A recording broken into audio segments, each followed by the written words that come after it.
A lot of times what happens when you make a commission, if you're not putting any of that money towards taxes, towards your savings or investment funds, then you are just spending whatever you want to spend that money on, and then you live on whatever's left over. And that's basically the opposite way that you should live. If you're a residential real estate agent earning $200,000 a year and you want to grow your passive income, this show's for you. Learn the secrets other agents use and hear from experts in our field in order to guide you along your journey to investing in assets like apartment communities so that you can turn your commissions into cash flow. I'm Randall McLeod. Let's go, baby. All right. Welcome back to Agents Building Cash Flow. It's me, Randall McLeod. I'm excited to talk to you guys today because I just jumped off an interview with John McManus. He's a commercial industrial sales broker, and the guy has done a ton. The interview will come out in a few weeks, and you'll hear the conversation that we have. But when we got started, he started talking about there are other ways to make cash flow. I understand that you can invest in real estate. I've done a lot of deals, but it even comes back to the very beginning of my career. So this is the conversation he and I are having. And essentially, he said he was lucky enough to partner with a guy early in his career and do a deal. And it sounds like he took those deals and he started 1031ing those deals over and over again so that he wasn't paying capital gains on that. And he's expanded that initial transaction into a lot of real estate that he currently owns. And the cash flow coming from that on a quarterly basis is more than the acquisition price of the first deal. So yeah, that's the power. I mean, he did that in the 90s and he's just been rolling it, but that's the power of the 1031s and something that we highly advocate. But before we even got into any of that, he just said, look, first and foremost, one of the first lessons that you should have is pay yourself first. It's very important in our industry and our business that you are paying yourself first, because no one is taking out your tax bill. No one is taking out your profit as a 1099 contractor, right? And so it brought up to me a book that I've read a number of times. It's called Profit First by Michael Lowitz. I butchered his name, I'm sure. But anyway, this book to me, it changed the way I looked at the way we were making money with our business, because it really is pay yourself first. You hear it all the time and it makes sense. But a lot of times what happens when you make a commission, if you're not putting any of that money towards taxes, you're not putting any of that money towards your savings or investment funds, then you are just spending whatever you want to spend that money on, and then you live on whatever's left over.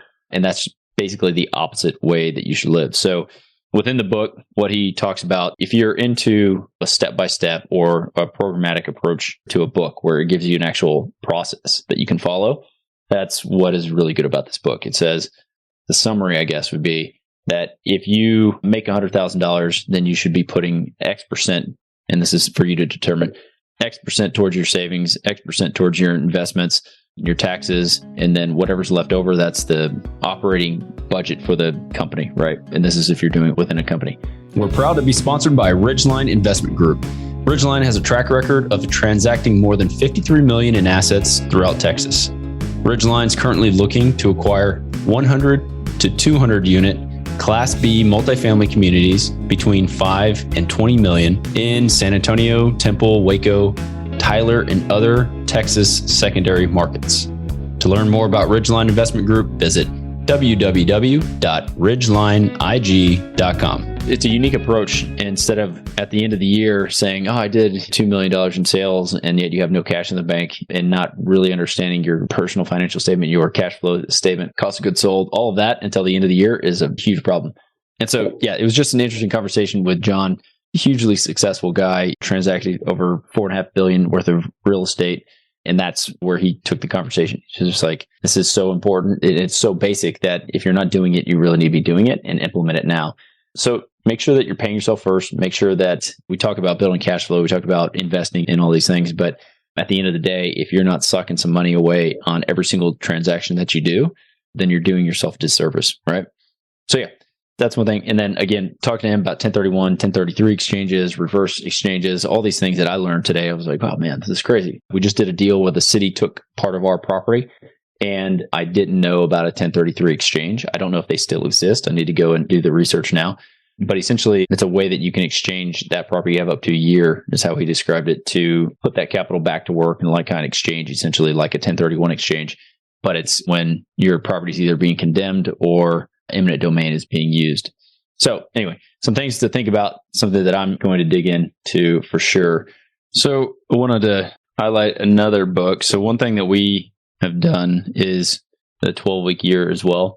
And this is a book that I've talked about a number of times, and there are a bunch of different ways to structure this, but it's essentially a way for you to create your goals and your strategies over 3 months, right? So instead of looking at annual goals or 10-year projections, you do it in a 12-week year. So you're living your year in 12 weeks, segments of that. And this, as far as another workbook, if you're having a hard time getting traction, really making improvements or hitting goals that you have, then this would be a great book for you to pick up and read through. And it breaks down, again, it's like a workbook with strategies and a process for you to actually implement. It breaks down how you can achieve those big goals in a much shorter period of time because you're compressing it and you're actually tracking things. So it's really like a tracking methodology that you can use.